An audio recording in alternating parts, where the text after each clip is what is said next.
Black Sabbath, why the band fired Ozzy Osbourne. Let's get into it. These award reaction. And thank you all for joining in.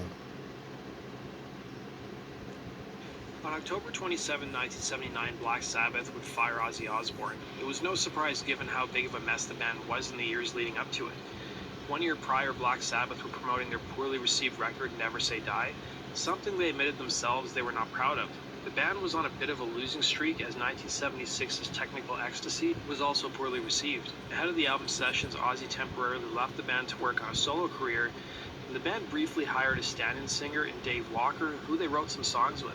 Several days before Ozzy was set to start recording his solo effort, he changed his mind and went back to Black Sabbath. He made it clear he didn't want to work on any of the material they'd written with Walker. Guitarist Tony Iommi would recall, he wouldn't sing any of the stuff we'd written with the other guys, so it made it very difficult. We went into the studio with basically no songs. We'd write in the morning so we could rehearse and record at night. It was so difficult, like a conveyor belt, because you wouldn't get time to reflect on stuff. Is this right? Is this working properly?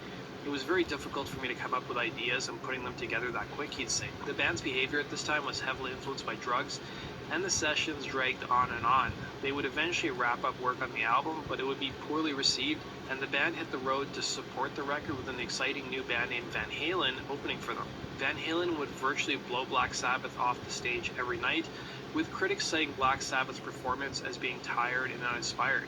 The tour was also fraught with problems as Ozzy became too unreliable. During a scheduled stop in Nashville, the Prince of Darkness was awake for 3 days on a drug binge, only to check into the wrong hotel ahead of the gig. When the band tried to wake him up for the gig, they couldn't find him, resulting in the concert being canceled. The band organized a search party trying to find their singer in Nashville while he slept for 24 hours. Guitarist Tony Iommi would recall in his book the state of disrepair the band was in at the time, recalling, "We've been together for a decade, but it got to the point where we couldn't relate to each other anymore. There were so many drugs flying around, and there was so much booze and late nights and women and everything else, and then you get more paranoid and you think, they hate me. We never fought, but it's hard to get through to people, to communicate, and to solve things when everybody's out of it," he'd say. As the band started to work on their next album, they rented a house in Los Angeles, and ahead of the session starting, Ozzy disappeared for almost 6 weeks. He had no contact with the band, and they had no clue where he went. In the book Louder Than Hell, The Definitive Oral History of Metal, Iommi would recall, Ozzy was going to clubs and getting really out of it and not coming home.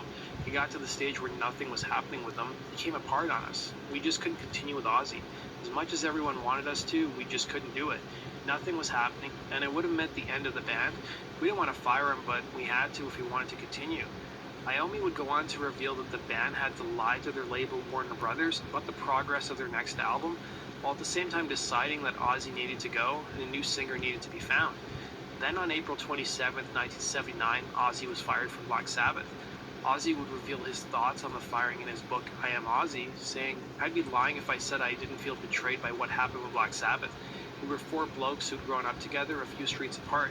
We were like family, like brothers. And firing me for being effed up was hypocritical BS. We were all effed up. If you're stoned and I'm stoned and you're telling me that I'm fired because I'm stoned, how can that be? Because I'm slightly more stoned than you are? We were doing some rehearsals in LA and I was loaded, but then I was loaded all the time. It was obvious that Bill Ward had been sent by the others because he wasn't exactly the fiery type. I can't remember exactly what he said to me, but the gist of it was that but Tony thought I was pissed, a loser, and a waste of time for everyone concerned, he'd say. But the firing at the end of the day seemed to work out for Ozzy, and went on to find guitarist Randy Rhoads, and would have a huge career as a solo artist, while his ex-bandmates would recruit Ronnie James Dio, releasing Heaven and Hell, an album that many consider to be some of Black Sabbath's best work. Ozzy would end up reuniting with the band in 1985 for a Live Aid performance, and again in 1997, and they would finally release their Long Way to Comeback album 13 in 2013. Ozzy stated in interviews that when the band continued with Ronnie James Dio, they should have called it Black Sabbath too. That does it for today's video, guys. Thanks for watching. Be sure to like button and subscribe, and we'll see you again in Rock and Roll Your Stories. Take care.